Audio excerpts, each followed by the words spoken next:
আমাদের আল্লাহর সাথে আমাদের সম্পর্ক ফিরাইতে হবে, নাই তো মুসলমানের বিজয় আসবে না বন্ধু। ধীরে ধীরে ধীরে ধীরে মজলুমের সংখ্যা বাড়তেছে, মজলুমানের সংখ্যা। বিরত থাকার তো কোনো নামই নাই, বরং ইসরায়েলের ইহুদি কুত্তারা গাজা, রাফা, মুসলিম অধ্যুষিত এই জায়গা একদম সমান করে ফেলছে।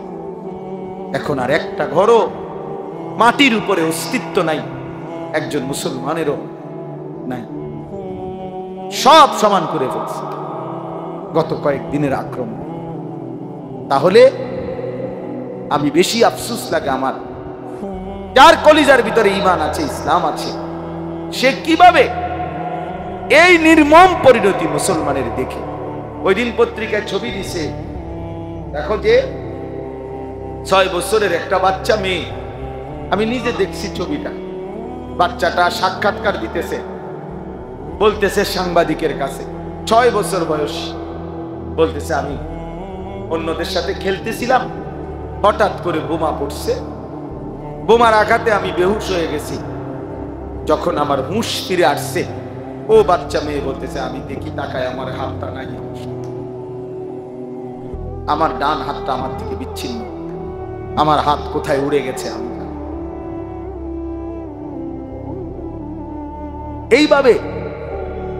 এইভাবে জলজ্জান্ত 3 বছরের 10 বছরের মাসুম নিষ্পাপ বাচ্চা যারা হত্যা করে, তারা তো কুত্তাও হইতে পারে না, মানুষ তো দূরে থাক,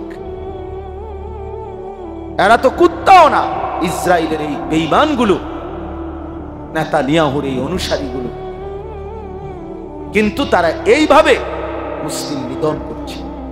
আর আমাদের ছেলেরা, আমাদের মুসলমান ছেলেরা এখনো আগের মতোই চুল, চেহারা, মোবাইল, নারী, ছবি, অশ্লীল দৃশ্য, এত পাষাণ এক ফোঁটা চোখের পানি। আয় হায় জালেম, কেমনে এত বড় জালেম হইলি বেটা, কেমনে এত বড় জালেম হইলি। একই সময়ে পৃথিবীতে যখন, এটা তো ঘটনা যদি এমন হইতো যেটা রূপকথা, গল্প, পিছনের কোনো কাহিনী, এটা তো এই মুহূর্তের চলমান বাস্তবতা। পৃথিবীর এই ছোট্ট পৃথিবীর এক পাশে যখন মুসলমানের রক্তে লাশে জমিন গড়াগড়ি খাচ্ছে, আর আমাদের ছেলেরা এক ওয়াক্ত নামাজও পড়ে না, সারাদিন মোবাইল থেকে চোখটাও ফিরায় না। কেমনে জাতি টিকবে, কিভাবে টিকবে? এই জন্য এই অল্প কয়েকজন আমরা যারা আসছি, 1 নম্বর তালেব ইলম, তোমাদের কথা শেষ, তোমাদের কথা বলছি আমি, কোরআন এবং সুন্নাহর ইলম এটাই শ্রেষ্ঠতম ইলম। অতএব গোটা পৃথিবীর নাসক লাফাক, গোটা পৃথিবী বেহায়া উলঙ্গপনা হয়ে যাক, তুমি ওইখানে দাঁড়াইয়াও বলবা লা ইলাহা ইল্লা। अगरचे बुत है जमात की आस्तीनों में, मुझे है हुक्म खुदा ला इलाहा इल्ला। আমি শুধু আল্লাহকেই মানি, আমি দ্বীন মানি, আমি কোরআনই মানি, আমি রাসূলুল্লাহ সাল্লাল্লাহু আলাইহি ওয়াসাল্লামের হাদিসকে। আমার আব্বা, আমার মনে আছে, আমি যখন দাখিল এসএসসি দাখিল পাশ করছিলাম 1998 সালে, সায়েন্স বিজ্ঞান বিভাগ থেকে সারা বাংলাদেশে ফার্স্ট হয়েছিলাম, সমগ্র বাংলাদেশে 1 নাম্বার। তো অনেকেই আব্বার মুসল্লিরা কুমিল্লা শহরে আব্বারে বলছিল, হুজুর আপনার এই ছেলেটারে জেনারেল লাইনে পড়ান, বড় কিছু হবে, তার রেজাল্ট ভালো, মেধাবী, ইত্যাদি ইত্যাদি। আমার আব্বা বলছিল যে আসমান যদি ভাঙ্গা আরেকবার হয়, জমিন যদি উল্টাইয়া আবার ভাও হয়, হইতে পারে, কিন্তু আশরাফ, আমি আলী আশরাফ আমার আব্বার নাম, এটা আমার নামে আশরাফি, এটা আমার আব্বার নাম। তো আমি আলী আশরাফ যে সিদ্ধান্ত নিছি, আমার সন্তান যতগুলো সবগুলো দিন শিখবে, এখান থেকে আমি এক চুল নড়ব, এক চুল। হ্যাঁ, এই জন্য আমরা প্রত্যেকে দিন শিখি। তোমরা আর যারা তোমরা এমনি আসো, ছেলেরা, বাবারা, সবার কাছে অনুরোধ করছি, আমরা মুসলমানদের এই নির্মম করুণ হালাতে আমাদের বিবেকের কাছে এটা একজনকেই বললাম, একজনকেই বললাম, এটা আমাদের দাবি, এটা আমাদের বিবেকের দাবি। এখন আমরা আল্লাহর কাছে কান্না করা, কমপক্ষে চোখের পানি ফেলা, আল্লাহকে সেজদা করা, আল্লাহর দিকে ফিরে আসা, আল্লাহর দিকে ফিরে আসা। আল্লাহ তাআলা এখানে তিনটা আমল বলছেন। এই সংক্ষেপ কথা শেষ। আল্লাহ বলছেন যে হে রাসূল সাল্লাল্লাহু আলাইহি ওয়াসাল্লাম, ফজরের নামাজ সহ আপনি 5 ওয়াক্ত নামাজ যত্নের সাথে আদায় করুন। 2, রাত্রি গভীরে তাহাজ্জুদ নামাজ আদায় করুন। বেশি বেশি আমি আল্লাহ তাআলার কাছে দোয়া করতে থাকুন। এই তিনটি আমল যদি ঠিকমতো করেন, ফজর সহ 5 ওয়াক্ত নামাজ, রাত্রি গভীরে তাহাজ্জুদ নামাজ, আর বেশি বেশি দোয়া, আমি আল্লাহ ওয়াদা দিলাম যা আল হাক্কু ওয়া যাহাকাল বাতিল, তাহলে হকের বিজয় হয়ে গেল, বাতিলের পরাজয় হয়ে গেল। অর্থাৎ এমন মুমিনদের হাতে আমি আল্লাহ তাআলা বিজয় তুলে দেব, বাতিলের পরাজয় দিয়ে দেব। তাহলে আল্লাহ তাআলা আমাদের বিজয়ের জন্য, সফলতার জন্য, আমাদের কামিয়াবির জন্য নামাজকে মাধ্যম বানাইছেন, তাহাজ্জুদকে মাধ্যম বানাইছেন, দোয়াকে মাধ্যম বানাইছেন। আমরা যদি 5 ওয়াক্ত নামাজ ছেড়ে দেই, আমরা যদি আল্লাহর কাছে ডাকা ছেড়ে দেই, চোখের পানি ফেলা বন্ধ করে দেই, আমাদের বিজয় কোত্থেকে আসবে? বলো ভাইয়া। 1948 সালে ফিলিস্তিন এই ইসরায়েল জুলুম শুরু করছে। আজকে 77 বছর মুসলমানরা নির্যাতিত ফিলিস্তিন। এই 77 বছরে কত মিটিং, কত ফিটিং, কত গোল টেবিল, কত বৈঠক, কত আলোচনা, কত কিছুই করলো, কিন্তু ফিলিস্তিনের সমস্যা সমাধান হয় না। কারণ কলিজার ভিতরে বেঈমানদের যেহেতু সিদ্ধান্ত এই সমস্যার সমাধান করবে না, এজন্য মৌখিক কোনো কথা দিয়েই আর কি হয় না, সমাধান হয়। তুমি যেহেতু ঘুমে সজাগ, এমনি চোখ বন্ধ করে রাখছো, তো তোমার উড়াইবো কেমন? তুমি ঘুমে থাকলে না সজাগ করা যাইতো, তুমি তো ঘুমে না, তুমি তো সজাগই। তুমি ইচ্ছা করে না চোখ বন্ধ করে রাখছো, এই জন্য না তোমার যতই ডাকে তুমি চোখ খোলো না। অথচ যদি বাস্তবিক ঘুমে থাকতে, তাইলে তো জাগানো যায়। আমাদের ওদের হালাত আছে, ওরা তো ইচ্ছা করে সিদ্ধান্ত নিয়ে রাখছে মুসলমানকে নিশ্চিহ্ন করে দিবে। এই জন্য মৌখিক কোনো বিবৃতি দিয়ে এগুলার সমাধান হবে না। আমাদের আল্লাহর সাথে সম্পর্ক, আমাদের জিহাদ ফি সাবিলিল্লাহ, আমাদের রক্ত, আমাদের জীবন বিলিয়ে দেওয়া, শাহাদাতের খুন, এর মাধ্যমে ইনশাআল্লাহ বিজয়ের পতাকা উড়বে, ইনশাআল্লাহ অবশ্যই উড়বে, কোনো সন্দেহ নেই। আমি এই মাত্র মাওলানা ইয়াহিয়াকে বলছি, ইয়াহিয়া মনে রাখবা, যদি কোনোদিন শুনো ফিলিস্তিনে আর একজন মানুষও মুসলমান বাইচা নাই, একজনও নাই, তারপরও খোদার কসম এ কথা যে এরপরও বলতে হবে বিজয় মুসলমানের হবে। বলে কেমনে? না কেমনে এই ব্যাখ্যা আল্লাহ আমাদেরকে দিতে হবে, এটা আল্লাহ বাধ্য না, বরং আল্লাহ তাআলা দেখাবে বিজয় কেমনে। এই তিনটি আমল যদি ঠিক মতো করেন, ফজর সহ 5 ওয়াক্ত নামাজ, রাত্রি গভীরে তাহাজ্জুদ নামাজ, আর বেশি বেশি দোয়া, আমি আল্লাহ ওয়াদা দিলাম যা আল হাক্কু ওয়া যাহাকাল বাতিল, তাহলে হকের বিজয় হয়ে গেল, বাতিলের পরাজয় হয়ে গেল। অর্থাৎ এমন মুমিনদের হাতে আমি আল্লাহ তাআলা বিজয় তুলে দেব, বাতিলের পরাজয় দিয়ে দেব। তাহলে আল্লাহ তাআলা আমাদের বিজয়ের জন্য, সফলতার জন্য, আমাদের কামিয়াবির জন্য নামাজকে মাধ্যম বানাইছেন, তাহাজ্জুদকে মাধ্যম বানাইছেন, দোয়াকে মাধ্যম বানাইছেন। আমরা যদি 5 ওয়াক্ত নামাজ ছেড়ে দেই, আমরা যদি আল্লাহর কাছে ডাকা ছেড়ে দেই, চোখের পানি ফেলা বন্ধ করে দেই, আমাদের বিজয় কোত্থেকে আসবে? বলো ভাইয়া। 1948 সালে ফিলিস্তিন এই ইসরায়েল জুলুম শুরু করছে। আজকে 77 বছর মুসলমানরা নির্যাতিত ফিলিস্তিন। এই 77 বছরে কত মিটিং, কত ফিটিং, কত গোল টেবিল, কত বৈঠক, কত আলোচনা, কত কিছুই করলো, কিন্তু ফিলিস্তিনের সমস্যা সমাধান হয় না। কারণ কলিজার ভিতরে বেঈমানদের যেহেতু সিদ্ধান্ত এই সমস্যার সমাধান করবে না, এজন্য মৌখিক কোনো কথা দিয়েই আর কি হয় না, সমাধান হয়। তুমি যেহেতু ঘুমে সজাগ, এমনি চোখ বন্ধ করে রাখছো, তো তোমার উড়াইবো কেমন? তুমি ঘুমে থাকলে না সজাগ করা যাইতো, তুমি তো ঘুমে না, তুমি তো সজাগই। তুমি ইচ্ছা করে না চোখ বন্ধ করে রাখছো, এই জন্য না তোমার যতই ডাকে তুমি চোখ খোলো না। অথচ যদি বাস্তবিক ঘুমে থাকতে তাইলে তো জাগানো যায়। আমাদের ওদের হালাত আছে, ওরা তো ইচ্ছা করে সিদ্ধান্ত নিয়ে রাখছে মুসলমানকে নিশ্চিহ্ন করে দিবে। এই জন্য মৌখিক কোনো বিবৃতি দিয়ে এগুলার সমাধান হবে না। আমাদের আল্লাহর সাথে সম্পর্ক, আমাদের জিহাদ ফি সাবিলিল্লাহ, আমাদের রক্ত, আমাদের জীবন বিলিয়ে দেওয়া, শাহাদাতের খুন, এর মাধ্যমে ইনশাআল্লাহ বিজয়ের পতাকা উড়বে, অবশ্যই উড়বে, কোনো সন্দেহ নেই।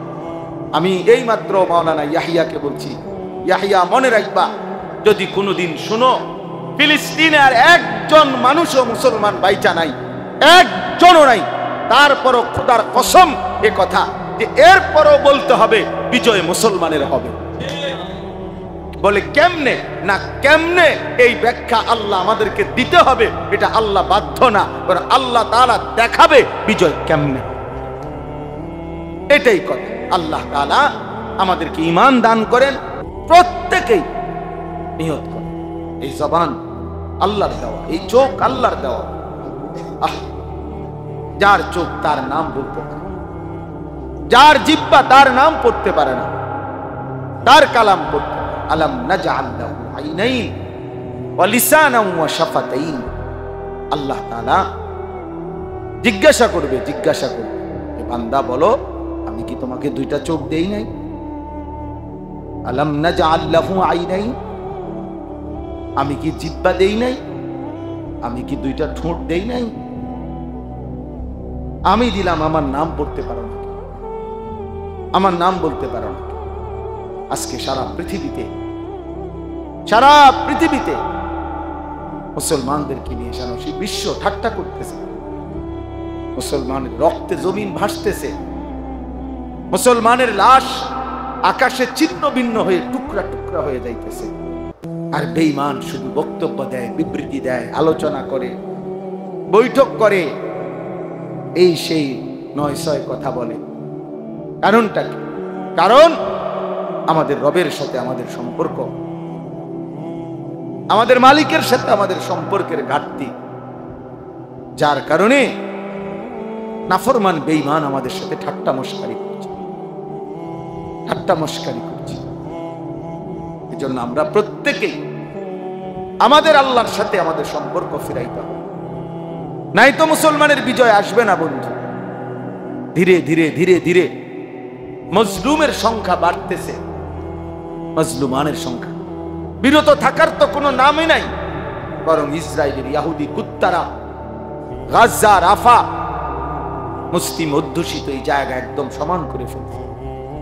এখন আর একটা ঘরও মাটির উপরে অস্তিত্ব নাই, একজন মুসলমানেরও নাই, সব সমান করে ফেলছে গত কয়েকদিনের আক্রমণ। তাহলে আমি বেশি আফসোস লাগে আমার, যার কলিজার ভিতরে ঈমান আছে, ইসলাম আছে, সে কিভাবে এই নির্মম পরিণতি মুসলমানের দেখে। ওই দিন পত্রিকায় ছবি দিছে, দেখো যে 6 বছরের একটা বাচ্চা মেয়ে, আমি নিজে দেখছি ছবিটা। বাচ্চাটা সাক্ষাৎকার দিতেছে, বলতেছে সাংবাদিকের কাছে, 6 বছর বয়স, বলতেছে আমি অন্যদের সাথে খেলতেছিলাম, হঠাৎ করে বোমা পড়ছে, বোমার আঘাতে আমি বেহুশ হয়ে গেছি। যখন আমার হুঁশ ফিরে আসছে, ও বাচ্চা মেয়ে বলতেছে আমি দেখি তাকায় আমার হাতটা নাই, আমার ডান হাতটা আমার থেকে বিচ্ছিন্ন, আমার হাত কোথায় উড়ে গেছে। আমি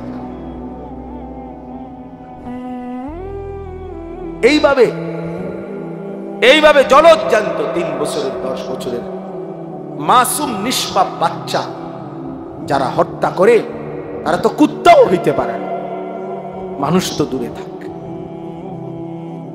এরা তো কুত্তাও না। ইসরায়েলের এই বেঈমানগুলো, নেতানিয়াহুর এই অনুসারীগুলো, কিন্তু তারা এইভাবে মুসলিম নিধন করছে। আর আমাদের ছেলেরা, আমাদের মুসলমান ছেলেরা এখনো আগের মতোই চুল, চেহারা, মোবাইল, নারী, ছবি, অশ্লীল দৃশ্য, এত পাষাণ যে এক ফোঁটা চোখের পানি। আয় হায় জালেম, কেমনে এত বড় জালেম হইলি বেটা, কেমনে এত বড় জালেম হইলি। একই সময়ে পৃথিবীতে যখন, এটা তো ঘটনা যদি এমন হইতো যেটা রূপকথা, গল্প, পিছনের কোনো কাহিনী, এটা তো এই মুহূর্তের চলমান বাস্তবতা। পৃথিবীর এই ছোট্ট পৃথিবীর এক পাশে যখন মুসলমানের রক্তে লাশে জমিন গড়াগড়ি খাচ্ছে, আর আমাদের ছেলেরা এক ওয়াক্ত নামাজও পড়ে না, সারাদিন মোবাইল থেকে চোখটাও ফিরায় না। কেমনে জাতি টিকবে কিভাবে ঠিক? এই জন্য এই অল্প কয়েকজন আমরা যারা আসছি, 1 নম্বর তালেব ইলম, তোমাদের কথা শেষ, তোমাদের কথা বলছি আমি। কোরআন এবং সুন্নাহর ইলম এটাই শ্রেষ্ঠতম ইলম। অতএব গোটা পৃথিবীর নাসক লাফাক, গোটা পৃথিবী বেহায়া উলঙ্গপনা হয়ে যাক, তুমি ওইখানে দাঁড়াইয়াও বলবা লা ইলাহা ইল্লা। अगर जे बुत है जमात की आस्तीनों में, मुझे है हुक्म खुदा ला इलाहा इल्ला। আমি শুধু আল্লাহকেই মানি, আমি দ্বীন মানি, আমি কোরআনই মানি, আমি রাসূলুল্লাহ সাল্লাল্লাহু আলাইহি ওয়াসাল্লামের হাদিসকেই। আমার আব্বা, আমার মনে আছে, আমি যখন দাখিল এসএসসি দাখিল পাশ করছিলাম 1998 সালে, সায়েন্স বিজ্ঞান বিভাগ থেকে সারা বাংলাদেশে ফার্স্ট হয়েছিলাম, সমগ্র বাংলাদেশে 1 নাম্বার। তো অনেকেই আব্বার মুসল্লিরা কুমিল্লা শহরে আব্বারে বলছিল, হুজুর আপনার এই ছেলেটারে জেনারেল লাইনে পড়ান, বড় কিছু হবে, তার রেজাল্ট ভালো, মেধাবী, ইত্যাদি ইত্যাদি। আমার আব্বা বলছিল যে আসমান যদি ভাঙ্গা আরেকবার হয়, জমিন যদি উল্টাইয়া আবার ভাও হয়, হইতে পারে, আশরাফ, আমি আলী আশরাফ আমার আব্বার নাম, এই যে আমার নামে আশরাফি, এটা আমার আব্বার নাম। তো আমি আলী আশরাফ যে সিদ্ধান্ত নিছি, আমার সন্তান যতগুলো সবগুলো দিন শিখবে, এখান থেকে আমি এক চুল নড়ব, এক চুল নড়ব। হ্যাঁ, এই জন্য আমরা প্রত্যেকে দিন শিখি। তোমরা আর যারা তোমরা এমনি আসো, ছেলেরা বাবারা, সবার কাছে অনুরোধ করছি, আমরা মুসলমানদের এই নির্মম করুণ হালাতে আমাদের বিবেকের কাছে, এটা একজনকেই বললাম, একজনকেই বলি, এটা আমাদের দাবি, এটা আমাদের বিবেকের দাবি। এখন আমরা আল্লাহর কাছে কান্না করা, কমপক্ষে চোখের পানি ফেলা, আল্লাহকে সেজদা করা, আল্লাহর দিকে ফিরে আসা, আল্লাহর দিকে ফিরে আসা। আল্লাহ তাআলা এখানে 3টা আমল বলছেন, এই সংক্ষেপ কথা শেষ। আল্লাহ বলছেন যে হে রাসূল সাল্লাল্লাহু আলাইহি ওয়াসাল্লাম, ফজরের নামাজ সহ আপনি 5 ওয়াক্ত নামাজ যত্নের সাথে আদায় করুন। 2, রাত্রি গভীরে তাহাজ্জুদ নামাজ আদায় করুন। আমার এলাকায় দেখছি কোটি কোটি টাকার মালিক, কোটি কোটি কোটি কোটি কোটি টাকার মালিক বেটা, হেইতে বেটা ফেফার উল্টে দেয়।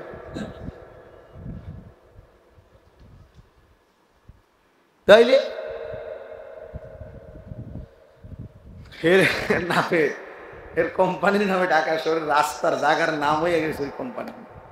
যাই হোক, তাহলে বুঝাইতে চাইলাম, একদম মূর্খ ছিল, দুনিয়া ভোগ করতেছে। তার অধীনের কর্মচারী হইল তোমার ডক্টরেট ডিগ্রি করা কর্মচারী, যে তার কর্মচারী যিনি বড় পিএইচডি করা, সে কয় ওনারে স্যার স্যার স্যার স্যার, এইতে স্যার কি এইটাও তো কইতে পারে, তার বাপে জানেনি স্যার। কিন্তু আল্লাহ তাআলা তাকে কোটি কোটি টাকা সম্পদ দিচ্ছে। তাহলে দুনিয়া ভোগ করার জন্য এই পড়ালেখা না হলেও চলত, কিন্তু কোরআন এবং সুন্নাহর ইলম ছাড়া আখিরাত মিলবে না। তাহলে বাংলা অঙ্ক ইংরেজি ছাড়া দুনিয়া মিলবে, কিন্তু কোরআন সুন্নাহ ছাড়া আখিরাত মিলবে না। আখিরাত তোমার মামুর বাড়ি না, আখিরাত তোমার মামুর বাড়ি না, আখিরাত কারো চাচার শ্বশুর বাড়ি না, আখিরাত বন্দেগীর বিনিময়। কোরআনুল কারীমের মধ্যে আল্লাহ তাআলা বলছেন জাযাআম বিমা কানু ইয়ামালুন, আমি আল্লাহ তাআলা তোমাকে এই যে জান্নাতের বিনিময় দিচ্ছি বান্দা, তোমার সারা জিন্দেগীর আমলের বিনিময়ে আমি আল্লাহ দয়া করে তোমার জান্নাত দিয়ে দিলাম। এ তোমার সেজদার বিনিময়। কুলু ওয়াশরাবু হানিআম বিমা আসলাফতুম ফিল আইয়ামিল খালিয়া। আল্লাহ জান্নাতি বান্দাকে বলবে, দুনিয়ার জীবন যে তুমি নেক আমলগুলো করেছিলে, আজকে তার বিনিময়ে আমার এই জান্নাতে খাও, পান করো নিশ্চিন্তে, নির্বিঘ্নে। নির্বিঘ্নে। এই জন্য প্রত্যেকটা আমলের জন্য ইলম জরুরি, ইলম জরুরি, কোরআন সুন্নাহর ইলম। এমনকি ঈমানের জন্য ইলম জরুরি। ফা'লাম আন্নাহু লা ইলাহা ইল্লা, ফা'লাম, আল্লাহ বলছে এ কথার ইলম অর্জন করো যে লা ইলাহা ইল্লাল্লাহ, আল্লাহ ছাড়া আর কোনো ইলাহ নাই। এইটারও ইলম তোমার দরকার যে আল্লাহ ছাড়া আর কোনো ইলাহ নাই বলতে কি, শিরিক কি, কুফর কি, ঈমান কি, তাওহীদ কি, ইখলাস কি, এটাও শেখা দরকার, এটাও জানা দরকার, এটাও বুঝা। অসংখ্য মানুষ এমনও আছে যাদের জবানে তো কালেমা এটা পড়তে পারে, বিশ্বাসে, কথায়, আচরণে, কলিজার ভিতরে কোনো বিষয়ে সে ঈমান হারা, সে জানেও না।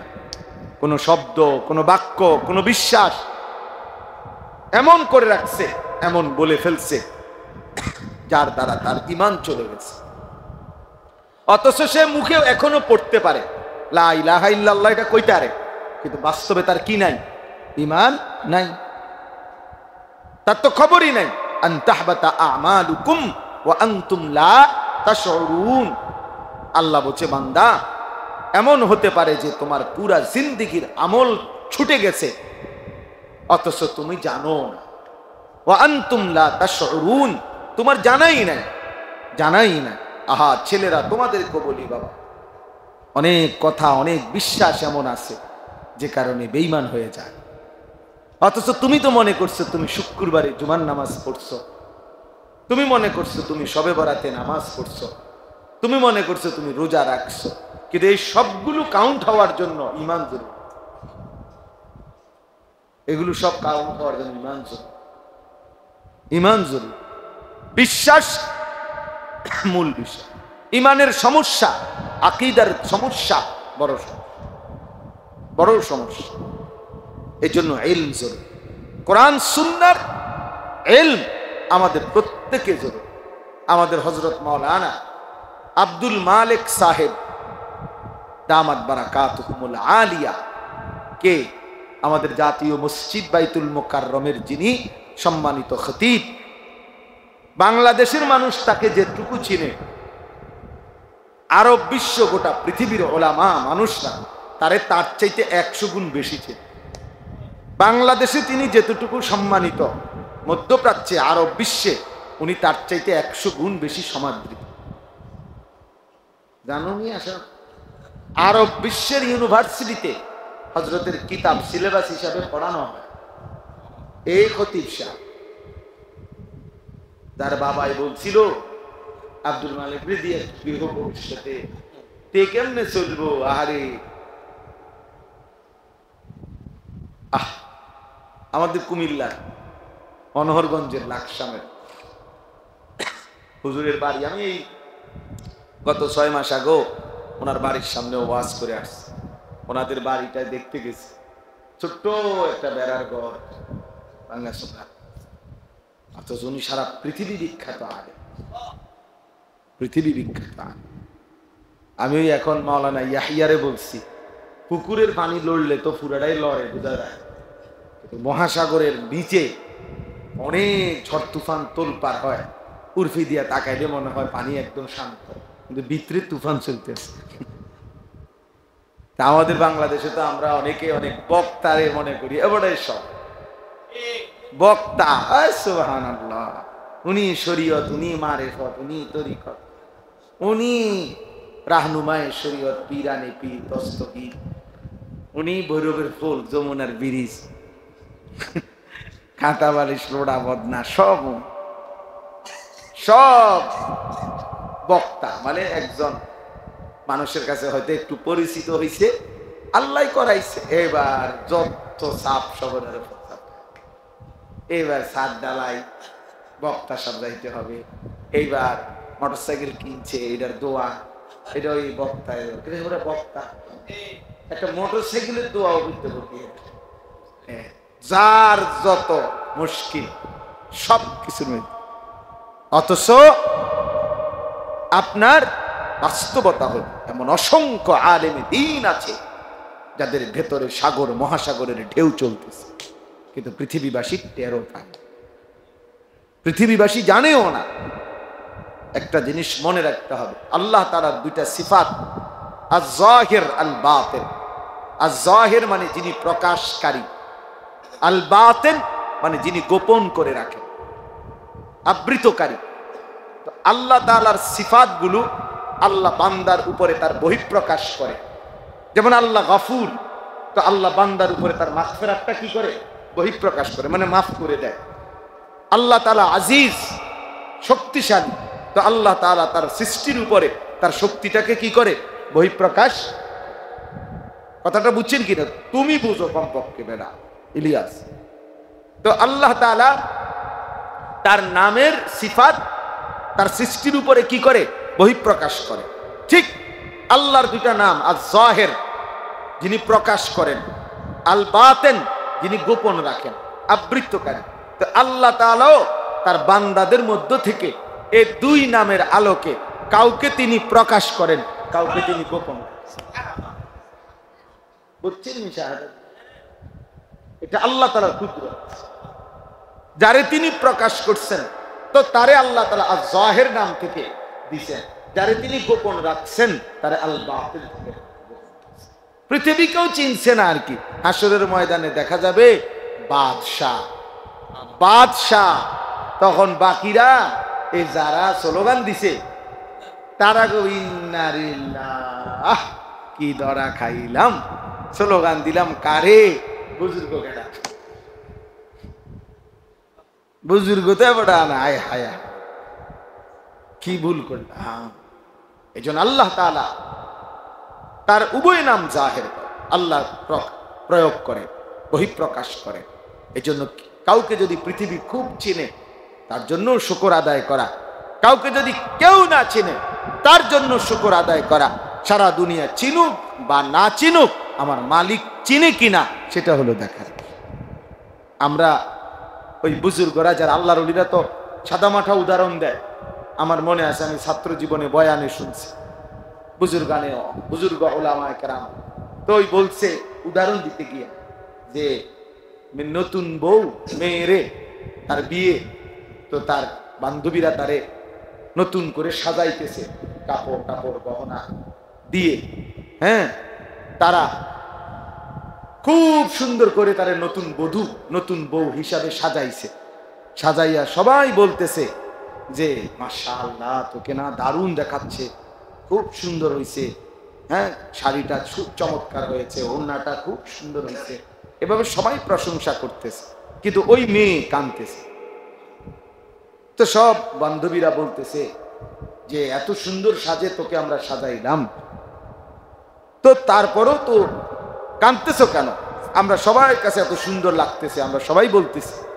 তখন ওই কন্যা নববধূ মেয়েটা তখন বলছে, বান্ধবীরা তোমরা সবাই সুন্দর লাগছে এটা বললে কি লাভ হবে? যার জন্য আমার সাজাইছো সে যদি আমাকে সুন্দর না বলে, সে আমাকে সুন্দর বলবে কিনা, তার কাছে পছন্দ হবে কিনা, এটা না মূল দেখার বিষয়।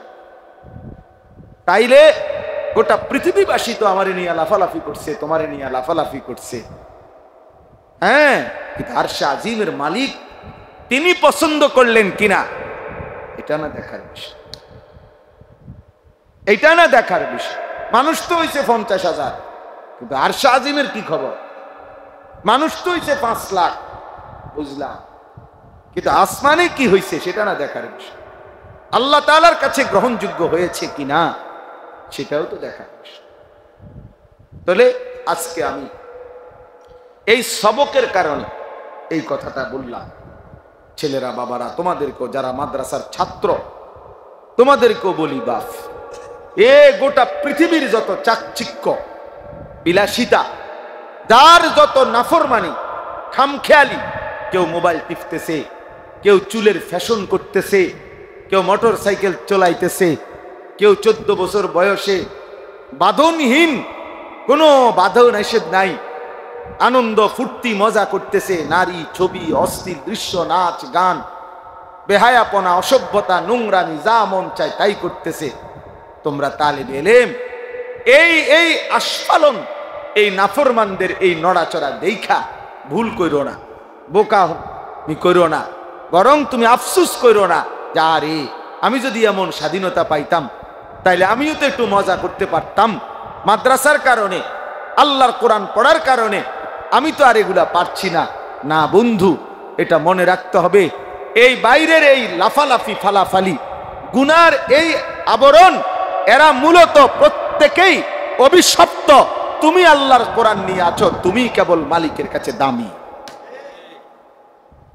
তুমি মালিকের কাছে দামি। ওরে অভিশপ্ততার কারণে, আল্লাহ তাআলার নারাজির কারণে ওদের দ্বারা এই নাফরমানি হচ্ছে, আর আল্লাহ তাআলার পছন্দের কারণে তোমার হাতে আল্লাহর কোরআন উঠছে, আল্লাহর কোরআন উঠছে। হ্যাঁ হ্যাঁ, এই এখনো আজকেও মাগরিবের নামাজ পড়ছি যেই জায়গায়, মাগরিবের নামাজ পড়ছি যেখানে, তো নামাজের সালাম ফিরাইয়া আবার নামাজ পড়ছি। এখন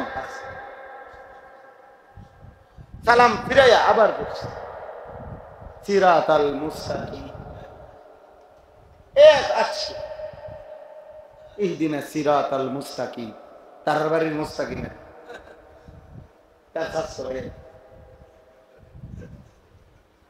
তার মনোস্বাস্থ্য পাই না, আমার মুস্তাকিম, বুঝছেন?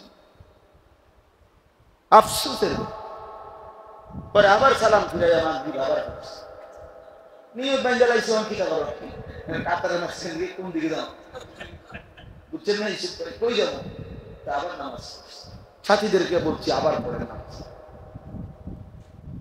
হ্যাঁ বেটা, আল্লাহ তাআলার কোরআন কালামে এটুকু শুদ্ধ করতে পারে না ওই জীবন, কি পরিমাণ অভিশপ্ত জীবন, যাকে আল্লাহ তাআলা জবান দিয়েছেন, যিনি দিলেন জবান, যার জিহ্বা, যার চোখ, যার নাক, যার কান, আহা, তার নামটাই সুন্দর করতে পারে না, তার কথাটাই পড়তে পারে না, সেই মালিকের চিঠি আল্লাহর কোরআন, হ্যাঁ, সেই রাসূলের চিঠি হাদিস, এটাই যে পড়তে পারে না, সে আর জীবনে কি বললো এই জিহ্বা দিয়ে?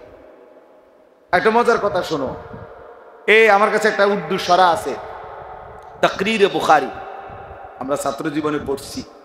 শেখুল হাদিস হযরত মাওলানা জাকারিয়া রাহমাতুল্লাহি আলাইহি, এই উনাকে, যার নাম আমি একটু আগে বললাম, উনারে একবার প্রশ্ন করছে যে হযরত রাসূলুল্লাহ সাল্লাল্লাহু আলাইহি ওয়াসাল্লামের এক একটা হাদিস কতবার পড়া উচিত, কতবার পড়া উচিত? হযরত তখন উত্তর দিছে, ওই উর্দু কিতাব আছে, প্রিয়তমের চিঠি কতবার পড়া উচিত। ভালোবাসার মানুষ যখন চিঠি দেয়, আগের দিনে তো চিঠি ছিল, তো ভালোবাসার মানুষ যদি চিঠি লেখে, সেই চিঠি কয়বার পড়ে? কয়বার পড়ে? একবার পড়ে ফেলে দেয়? 1000 বার পড়ে, 100 বার। প্রিয়তমের মেসেজ কতবার পড়ে? বারবার। তো রাসূলুল্লাহ সাল্লাল্লাহু আলাইহি সাল্লামের হাদিসও তো এইভাবে 1000 বার, লাখো বার পড়া উচিত। রবের কালাম বারবার পড়া উচিত। আমার শায়েখ আল্লামা মুফতি মুশতাকুন নবী কাসিমি হুজুর রে, আমি যখন মাদ্রাসার ছাত্র ছিলাম, এরপরে ফারেগ হইলাম, না হয়তো আজকে কমপক্ষে 20 থেকে 22 বছর টানা আমি উনারে দেখতেছি। প্রতি বছর উনি উমরায় যায়, হজে যায়, ধারাবাহিক আল্লাহর ঘরের প্রতি একটা পাগলা নেশা উনার, মক্কা মদিনার প্রতি। তা আমি একবার উনারে জিগাইছিলাম এমনি, যে হুজুর আপনি হজ উমরা কতবার করছেন তখন হুজুরে আমারে বলছিল, মাওলানা এক উত্তর দিছে কি সুন্দর। হুজুর বলতেছে, মাওলানা শ্বশুর বাড়ির মানুষ কয়বার যায় এটা কি গুনে রাখে? আপনি গুনছেন কয়বার শ্বশুর বাড়িতে গেছে? তার মানে প্রিয় জায়গায় কতবার গেছি এটা কি গুনার বিষয়? এত মহব্বতের বিষয়, এত ভালোবাসার বিষয়, এত মহব্বতের বিষয়, মহব্বতের বিষয়। এই জন্য আজকে দোস্ত এই অনেক যে কয়জন জেনারেল বা শিক্ষায় শিক্ষিত তোমরা যারা ছেলেরা, বাবা তোমাদের ওই পড়ালেখার প্রতি আমাদের কোনো ঘৃণা নাই, আমরাও জেনারেল লাইনে পড়ছি, কিন্তু শুধু একটাই অনুরোধ, কোরআনুল কারীমের এই সবক আমি আজকে রাজাবাড়ি মাদ্রাসার এই সবকে এটা বলব যে তোমরাও সবাই এবং আপনারা যারা কোরআন শরীফ পড়তে পারেন না প্রত্যেকেই নিয়ত করে, এই জবান আল্লাহর দেওয়া, এই চোখ আল্লাহর দেওয়া, যার চোখ তার নাম বলতে পারে, যার জিহ্বা তার নাম পড়তে পারে না, তার কালাম পড়তে পারে। আলাম নাজআল লাহু আইনাইন ওয়া লিসানান ওয়া শাফাতাইন। আল্লাহ তাআলা জিজ্ঞাসা করবে যে বান্দা বলো আমি কি তোমাকে দুইটা চোখ দেই নাই? আলাম নাজআল লাহু আইনাইন, আমি কি জিহ্বা দেই নাই? আমি কি দুইটা ঠোঁট দেই নাই? আমি দিলাম, আমার নাম পড়তে পারো না, আমার নাম বলতে পারো না। আজকে সারা পৃথিবীতে মুসলমানদেরকে নিয়ে সারা বিশ্ব ঠাট্টা করতেছে, মুসলমানের রক্তে জমিন ভাসতেছে, মুসলমানের লাশ আকাশে ছিন্ন ভিন্ন হয়ে টুকরা টুকরা হয়ে যাইতেছে, আর বেঈমান শুধু বক্তব্য দেয়, বিবৃতি দেয়, আলোচনা করে, বৈঠক করে, এই সেই নয় ছয় কথা বলে। কারণটা কি? কারণ আমাদের রবের সাথে আমাদের সম্পর্ক, আমাদের মালিকের সাথে আমাদের সম্পর্কের ঘাটতি, যার কারণে নাফরমান বেঈমান আমাদের সাথে ঠাট্টা মশকারি করছে। এজন্য আমরা প্রত্যেকেই আমাদের আল্লাহর সাথে আমাদের সম্পর্ক ফিরাইতে হবে, নাই তো মুসলমানের বিজয় আসবে না বন্ধু।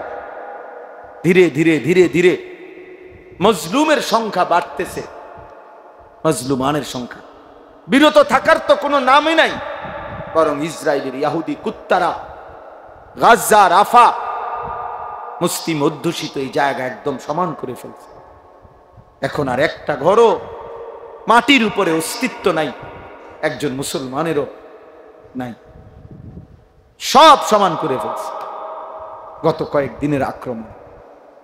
তাহলে আমি বেশি আফসোস লাগে আমার, যার কলিজার ভিতরে ঈমান আছে, ইসলাম আছে, সে কিভাবে এই নির্মম পরিণতি মুসলমানের দেখে। ওই দিন পত্রিকায় ছবি দিছে, দেখো যে 6 বছরের একটা বাচ্চা মেয়ে, আমি নিজে দেখছি ছবিটা, বাচ্চাটা সাক্ষাৎকার দিতেছে, বলতেছে সাংবাদিকের কাছে, 6 বছর বয়স, বলতেছে আমি অন্যদের সাথে খেলতেছিলাম, হঠাৎ করে বোমা পড়ছে, বোমার আঘাতে আমি বেহুশ হয়ে গেছি, যখন আমার হুঁশ ফিরে আসছে, ও বাচ্চা মেয়ে বলতেছে আমি দেখি তাকায় আমার হাতটা নাই,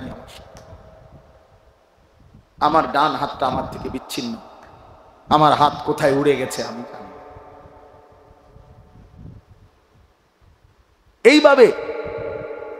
এইভাবে জলজ্জান্ত 3 বছরের 10 বছরের মাসুম নিষ্পাপ বাচ্চা যারা হত্যা করে, তারা তো কুত্তাও হইতে পারে না, মানুষ তো দূরে থাক,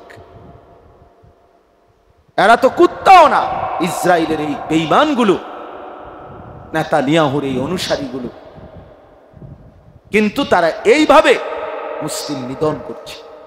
আর আমাদের ছেলেরা, আমাদের মুসলমান ছেলেরা এখনো আগের মতোই চুল, চেহারা, মোবাইল, নারী, ছবি, অশ্লীল দৃশ্য, এত পাষাণ যে এক ফোঁটা চোখের পানি। আয় হায় হায় জালেম, কেমনে এত বড় জালেম হইলি বেটা, কেমনে এত বড় জালেম হইলি।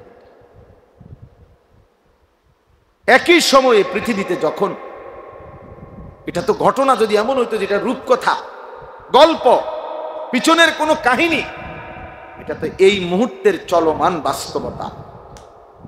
পৃথিবীর এই ছোট্ট পৃথিবীর এক পাশে যখন মুসলমানের রক্তে লাশে জমিন গড়াগড়ি খাচ্ছে, আর আমাদের ছেলেরা এক ওয়াক্ত নামাজও পড়ে না, সারা দিন মোবাইল থেকে চোখটাও ফিরায় না। কেমনে জাতি টিকবে, কিভাবে টিকবে? এই জন্য এই অল্প কয়েকজন আমরা যারা আসছি, 1 নম্বর তালেব ইলম, তোমাদের কথা শেষ, তোমাদের কথা বলছি আমি, কোরআন এবং সুন্নাহর ইলম এটাই শ্রেষ্ঠতম ইলম। অতএব গোটা পৃথিবীর নাসক লাফাক, গোটা পৃথিবী বেহায়া উলঙ্গপনা হয়ে যাক, তুমি ওইখানে দাঁড়াইয়াও বলবা লা ইলাহা ইল্লাল্লাহ।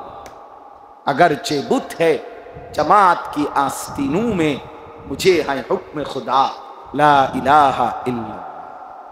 আমি শুধু আল্লাহকেই মানি, আমি দ্বীন মানি, আমি কোরআনই মানি, আমি রাসূলুল্লাহ সাল্লাল্লাহু আলাইহি সাল্লামের হাদিসকেই।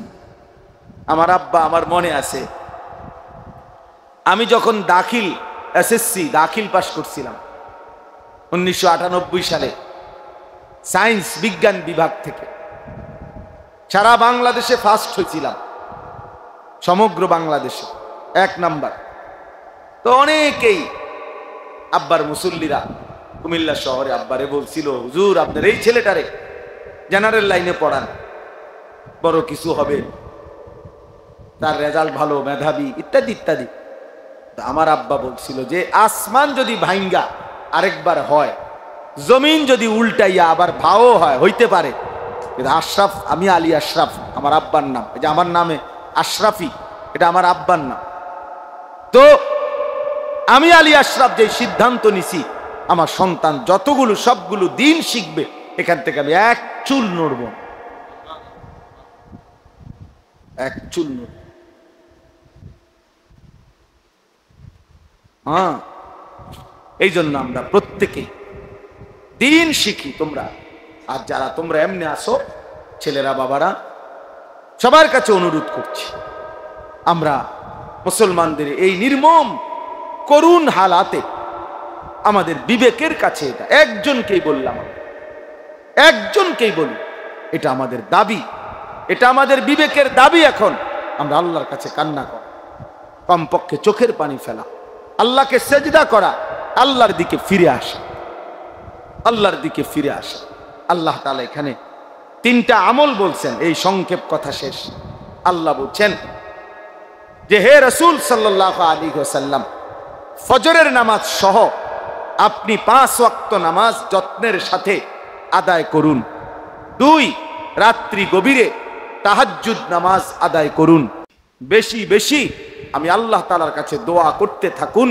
এই 3টি আমল যদি ঠিকমতো করেন, ফজর সহ 5 ওয়াক্ত নামাজ, রাত্রি গভীরে তাহাজ্জুদ নামাজ, আর বেশি বেশি দোয়া, তো আমি আল্লাহ ওয়াদা দিলাম, জা আল হাক্কু ওয়া যাহাকাল বাতিল, তাহলে হকের বিজয় হয়ে গেল, বাতিলের পরাজয় হয়ে গেল।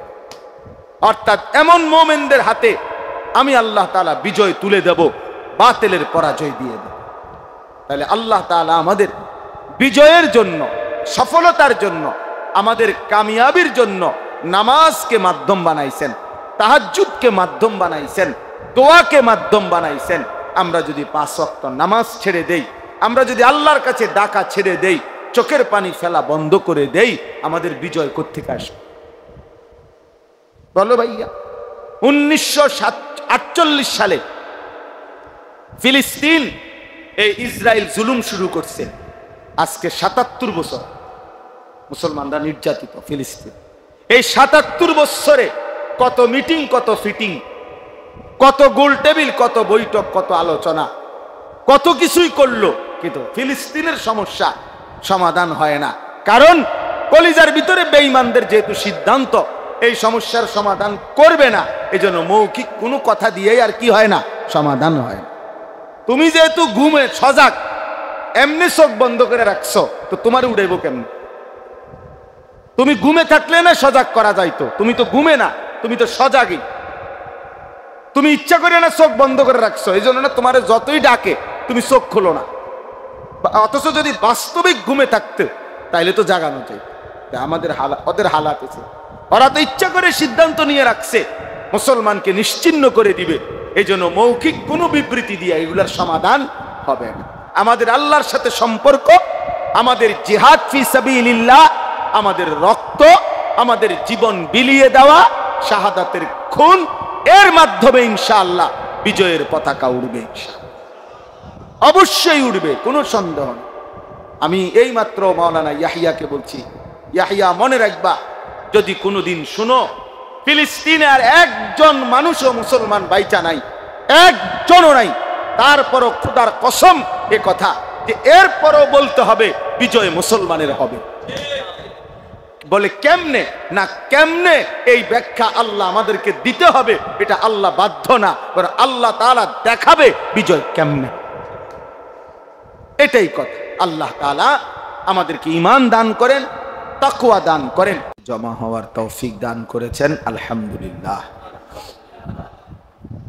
ছাত্রদেরকে সবক দেওয়া হলো।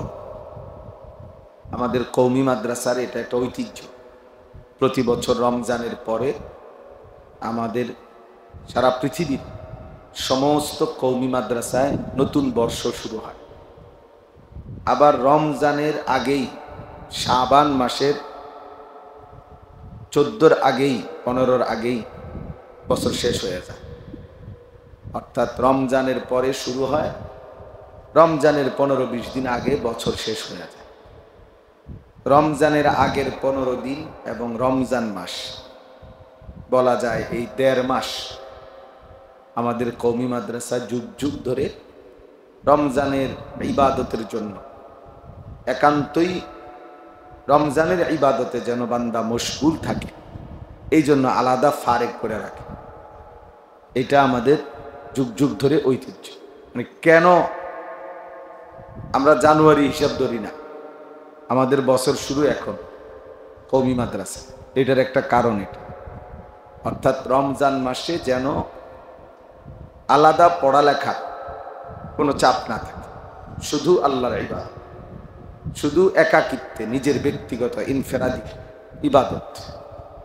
কিতাবের মধ্যে স্পষ্ট আছে, ইমাম মালিক রাহমাতুল্লাহ আলাইহি, বিশ্ববিখ্যাত ইমাম, মুজতাহিদ, 4 মাযহাবের একজন ইমাম, মসজিদে নববীর ইমাম, মদিনার ইমাম, ইমাম মালিক রাহমাতুল্লাহ আলাইহি জগৎ বিখ্যাত মুফতি, মুহাদ্দিস, ফকি ছিলেন। সারা পৃথিবী থেকে মানুষ ওনার কাছে দিন শিখতে আসতো, সারা পৃথিবীর মানুষ। ওনাদের ছাত্র ছিল সারা বিশ্বব্যাপী ছাত্র, সারা পৃথিবীর মুসলিম অঞ্চল থেকে তালেবে ইলমরা মদিনায় আসতো ওনার কাছে।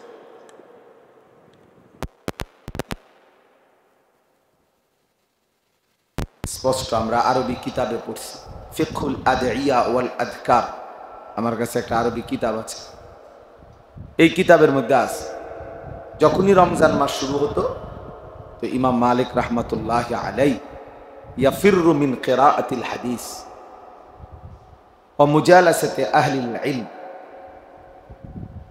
ইমাম মালিক রাহমাতুল্লাহ আলাইহি তখন হাদিসের যে দর্স ছাত্রদেরকে যে পড়ানো, সেটার থেকে ফিরে আসতেন, অর্থাৎ বন্ধ করে দিতেন। এমনকি আহলে ইলম, ওলামায়ে কেরামের সাথেও বসা, বিশেষ কোনো সবার সাথে কাজ করা, আলেমদের কাজ, মজলিস, এইটাও তিনি ত্যাগ করতেন এবং বলতেন ওয়া আকবালা ইলা তিলাওয়াতিল কোরআন মিনাল মাসহাফ, এবং তিনি সরাসরি কোরআনুল কারীমের এরকম কপি নিয়ে সরাসরি কোরআনুল কারীমের তেলাওয়াতে মশগুল হয়ে যেত। মানে বুঝাচ্ছেন যে রমজান মানে ভিন্ন কিছু, রমজান মানে ভিন্ন কিছু। রমজান হলো ইনফেরাদি আমল, মানে ব্যক্তিগত আমলের শ্রেষ্ঠতম মাস। আমাকে ঘটন, আমার নিজের জীবন, নিজের আখেরাত, নিজের কবর, নিজের পরকাল, নিজের মৃত্যু পরবর্তী জিন্দিগি সাজাইবার সবচেয়ে মোক্ষম সুযোগ, শ্রেষ্ঠতম মৌসুম রমজান মাস। আমাদের এই ভারতীয় উপমহাদেশে একজন শ্রেষ্ঠতম বুজুর্গ মুহাদ্দিস আলেমে দ্বীন ছিলেন, সারা পৃথিবী যাকে সম্মান করে, চিনে জানে, ও সারা পৃথিবী বিখ্যাত আলেম যিনি, শেখুল হাদিস হযরত মাওলানা জাকারিয়া রহমতুল্লাহ আলাইহি, ফাজাইলে আমালের যিনি লেখক। দাওয়াত ও তাবলীগের সাথীরা যে কিতাব তালিম করে ওইটা যিনি লিখছেন, উনি এই একটা কিতাব না, এই পৃথিবীতে সিহাসিত্তা, বুখারী, মুসলিম, তিরমিজি, নাসাই, ইবনে মাজাহ, আবু দাউদ, মুয়াত্তা মালিক, হাদিসের বড় বড় কিতাবের ব্যাখ্যা গ্রন্থ লিখবার ক্ষেত্রে সবচেয়ে বেশি অবদান যাদের, তার মধ্যে উনি একজন। উনি পৃথিবী বিখ্যাত মুহাদ্দিস। ওনার লিখিত আরবি ব্যাখ্যা গ্রন্থ আমি আমার এই চোখে মক্কা শরীফ, আল্লাহর ঘর যেখানে মসজিদে হারাম, মসজিদে হারামের 3 তলায় মসজিদে হারামের লাইব্রেরি আছে, বিশাল লাইব্রেরি। আমরা হজ উমরায় গেলে ওখানে কিতাব মোতালা করি, ওইখানে ওই আরব দেশের আল্লাহর ঘরের মসজিদে হারামের লাইব্রেরির মাকতাবার মধ্যে আমি নিজে মুয়াত্তা মালিকের যে শরা আউজাজুল মাসালিক, জাকারিয়া রহমতুল্লাহর লিখিত কিতাব ওইখানে আছে। অনেকে মনে করে যে ফাজাইলে আমাল লিখছে যে আলগা কিছু পণ্ডিত আছে ফালতু, এগুলো বলে যে এখানে মধ্যে জাল হাদিসে ভরা, ভুল ভ্রান্তিতে ভরা। বেওকুফ, আগে তো মন্তব্য করার আগে জানা উচিত এটা লিখছে লিখছে তা আঙ্গালের ফুট কাঙ্গালে লিখছেন। লিখছেন যিনি, তিনি জগৎ বিখ্যাত মুহাদ্দিস, ছোটখাটো মুহাদ্দিস। 60 বছর যিনি, ওই ছেলেরা ওই মোবাইল এগুলো নামাও নামানো, হাতের মোবাইল এগুলো নামাও, এমনি শোনো, মোবাইল লাগাইবা না হাতে ধরে, একদম নিষেধ, নাইলে উঠাই দেবো কিন্তু আমি। তো 60 বছর তিনি এক টানা শুধু আল্লাহ রাসূল সাল্লাল্লাহু আলাইহি সাল্লামের হাদিস পড়াইছেন। 60 বছর মসজিদে নববীতে কমপক্ষে 11 বছর যিনি মসজিদে নববীতে রাসূলুল্লাহ সাল্লাল্লাহু আলাইহি সাল্লামের রওজায়ে আতহারের কাছে হাদিস পড়াইছেন। মদিনায় যিনি মদফুন, যিনি ইন্তেকাল করেছেন মদিনা, তিনি জাকারিয়া রহমতুল্লাহ। যাই হোক, এই জন্য বললাম উনি জগৎ বিখ্যাত মুহাদ্দিস ছিলেন। তিনি এই এত বড় মানুষ, সারা পৃথিবী ব্যাপী ওনার ছাত্র, ভক্ত, মুরিদ ছিল। আফ্রিকা অঞ্চলে এখনো সবচেয়ে বেশি মুরিদ আফ্রিকা মহাদেশে শেখুল হাদিস মাওলানা জাকারিয়া রহমতুল্লাহ। সবচেয়ে বেশি খেদমত আফ্রিকা মহাদেশে যে সমস্ত বুজুর্গরা করে, তার মধ্যে জাকারিয়া রহমতুল্লাহর খলিফা যারা, খোলাফা, ওনারাই সবচেয়ে বেশি আফ্রিকায় খেদমত করে এখন। তো আমাদের হযরত মাওলানা ইব্রাহিম আফ্রিকি সাহেব, তো জাকারিয়া রহমতুল্লাহ শাহগ্রেদের রশিদ, এই বছর যিনি আফ্রিকাতে থাকেন, উনি আমাদের বাংলাদেশে ইতিকাফ করছেন, ঢাকা সাইনবোর্ড। শেষ দশকে ওনার সাথে কমপক্ষে 4000-এর চাইতে বেশি মানুষ ইতিকাফ করছে এই বছর, 4000। এই জন্য বললাম, তো ওনার বিষয়টা কেন বললাম, শেখুল হাদিস হযরত মাওলানা জাকারিয়া রহমতুল্লাহ আলাইহি এত বিখ্যাত মুহাদ্দিস ছিলেন, আলেম ছিলেন, ফকিহ ছিলেন, পীর ছিলেন, বুজুর্গ ছিলেন। কিন্তু যখনই রমজান আসতেন, এই দর্স তাদরিস, পড়ানো, হাদিস শেখানো, হাদিস পড়ানো, ফতোয়া, মানুষের সাথে দ্বীনি যত ব্যস্ততা ছিল সব বন্ধ করে দিত। এটা একেবারে স্পষ্ট ওনার জীবনীতে আছে। উনি সব বন্ধ করে দিত। এমনকি কিতাবে আছে যে উনি দরজার সিটকারি লাগাই দিতেন রমজান মাস। শুধু নামাজে যাইতেন জামাতের থেকে এসে আবার তেলাওয়াত, জিকির, ওজিফা, ব্যক্তিগত ইবাদতে আমলের মধ্যে 24 ঘন্টা লেগে থাকত রমজান মাস। এজন্য হিন্দুস্তানে সাহারানপুর এলাকায়, অর্থাৎ যেখানে উনি থাকতেন, মাজাহিরুল উলুম সাহারানপুর মাদ্রাসা, জাকারিয়া রহমতুল্লাহ আলাইহি, তো ওই সাহারানপুরে রেল স্টেশনে ইন্ডিয়ায় সবচেয়ে বেশি চলাচল করতে হয় রেল স্টেশন, রেলগাড়িতে। ইন্ডিয়ায় চলাচল বেশি করে মানুষ রেল লাইন। আমাদের এই লোকাল বাসের চাইতেও বেশি হলো কি ট্রেন বেশি এখানে। তো সাহারানপুর স্টেশনে তখনকার যুগে রেল স্টেশনে সারা পৃথিবী থেকে মানুষ ওনার সাথে দেখা করার জন্য আসতো জাকারিয়া রহমতুল্লাহর কাছে, ওনার ভক্তরা, মুরিদরা, ছাত্ররা। কিন্তু যখনই রমজান মাস আসতো তো রেল স্টেশনের যারা কুলি, তারাও তো বুঝতো যে এই রেল স্টেশনে যারাই একটু দিনদার শ্রেণীর নামতো, ওরা বুঝতো যে ওনারা জাকারিয়া রহমতুল্লাহর কাছে যাইতেছে, এরা জানতো এটা। কিন্তু রমজান মাস আসলেই তো এই কুলিরা যখন কেউ দেখতো এরকম কোন দিনদার লোক রেল স্টেশনে আইয়া নামছে, তো জিজ্ঞাসা করতো আপনি কই যাবেন? বললো যে জাকারিয়া রহমতুল্লাহর সাক্ষাতে যাচ্ছি। তো ও কুলি বলতো ইন্না লিল্লাহ, আপনি জানেন না শায়েখের এখন রমজান মাস? মানে কুলিরাও জানতো যে এই রমজান মাসে শায়েখ কারোর সাথে কি করে না, দেখা। তো হেরাও আফসোস করতো যে আহা, শায়েখের তো এখন রমজান মাস, শায়েখের এখন রমজান মাস। আমরা যেরকম কই যে আমনে তো সিজন, কাপড় ব্যবসায়ী করে রমজান মাসে কয় না যে আরে তোমার তো এখন কি বাম্পার, তোমার তো এখন ব্যবসার বাম্পার, এরকম। তার মানে শায়েখের এখন রমজান মাস। তো আমি ওই সবকের কারণে এই কথাটা বললাম। মানে কেন তোমরা অনেক ছেলেরাও আছো, তোমাদের ওইটা বোঝা উচিত। আমাদের কওমি মাদ্রাসা রমজানের পরে বছর শুরু করে কেন? আর রমজানের অর্থাৎ শাবান, যেটা আমরা লাইলাতুন নিসফে মিন শাবান, শবে বরাত বলি, স্বাভাবিকভাবে আমাদের এই শবে বরাতের আগেই বছর কি হয়ে যায়, শেষ হয়ে যায়। বার্ষিক পরীক্ষা, সালানা পরীক্ষা হয়ে যায়।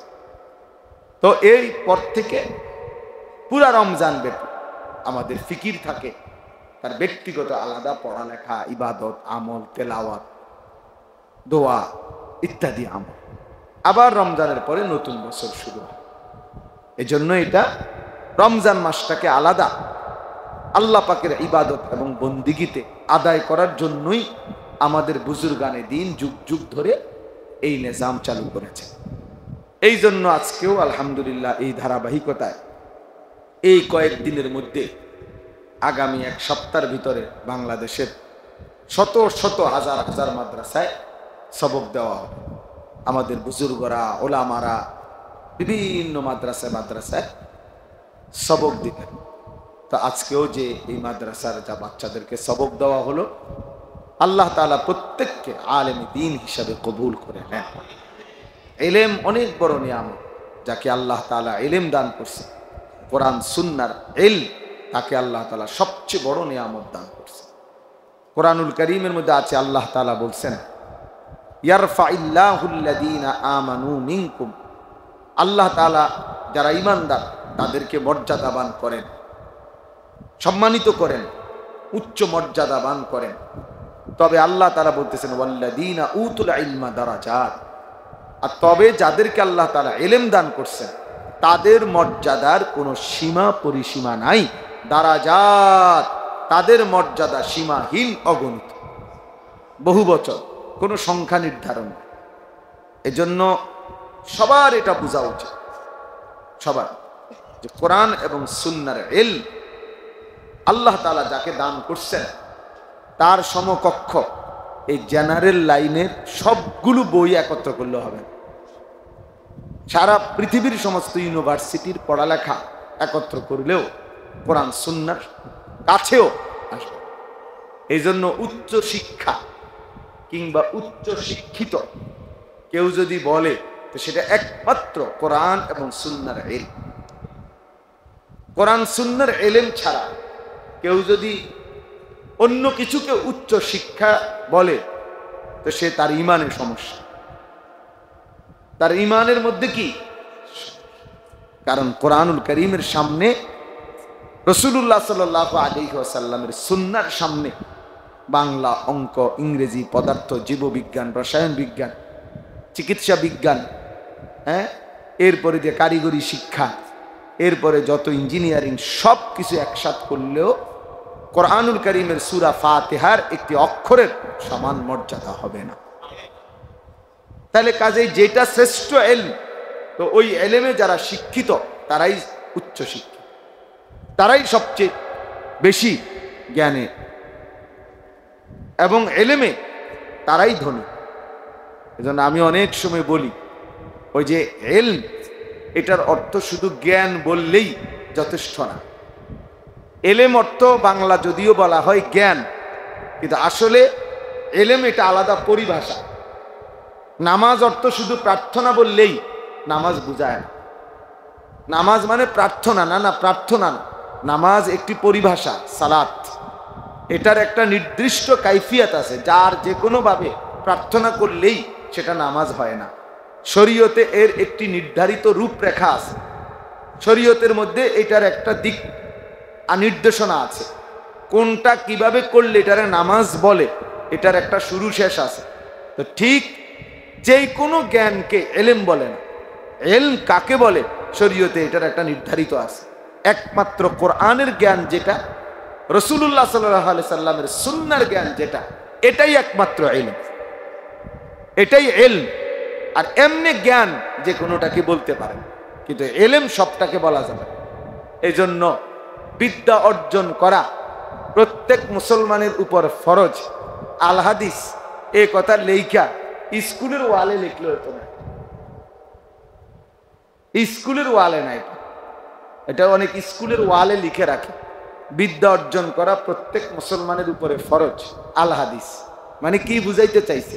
বুঝাইতে চাইছে এই স্কুলের ভিতরে যত পড়ালেখা হয় সবগুলো অর্জন করা প্রত্যেক মুসলমানের উপরে ফরজ। না না, জি না, এটা ফরজ না, এটা সবার উপরে ফরজ না।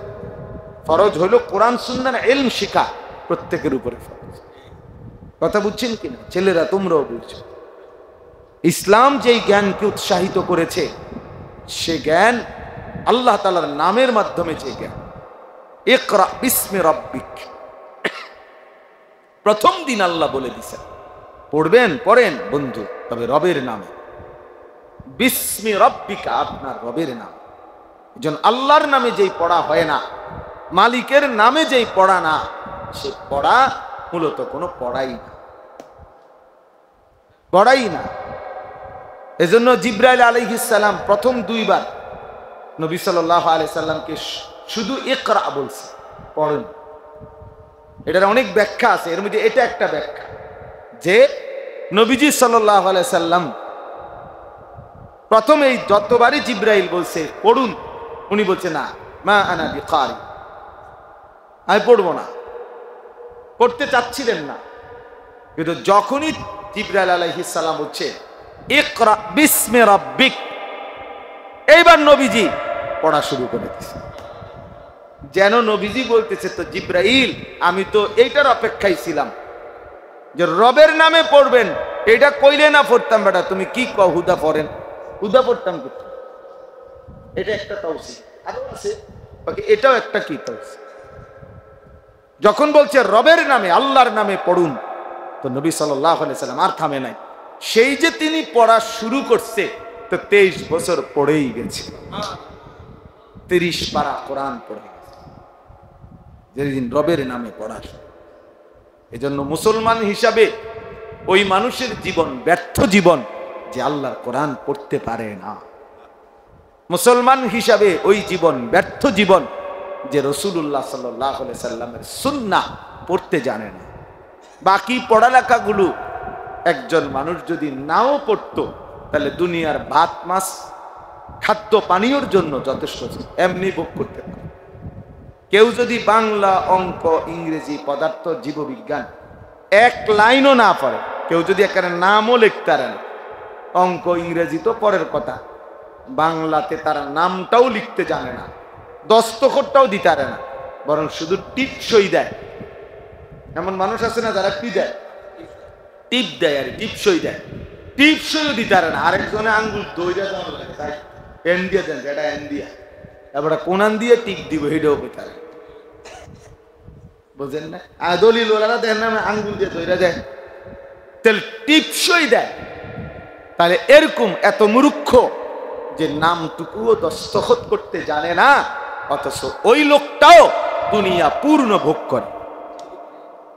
ভাত, মাছ, চাল, ডাল, দালান, বিল্ডিং, স্ত্রী, সন্তান, সংসার, নেতাগিরি, মাতব্বরি, ফুটাঙ্গিরি, সব কিছু মূর্খ বকলম তারাও দুনিয়া করতেছে। মূর্খ কোনো নেতা নাই, সই করতে পারে না এমন কোনো নেতা নাই, আমি দেখছি না এমন নেতা আছে।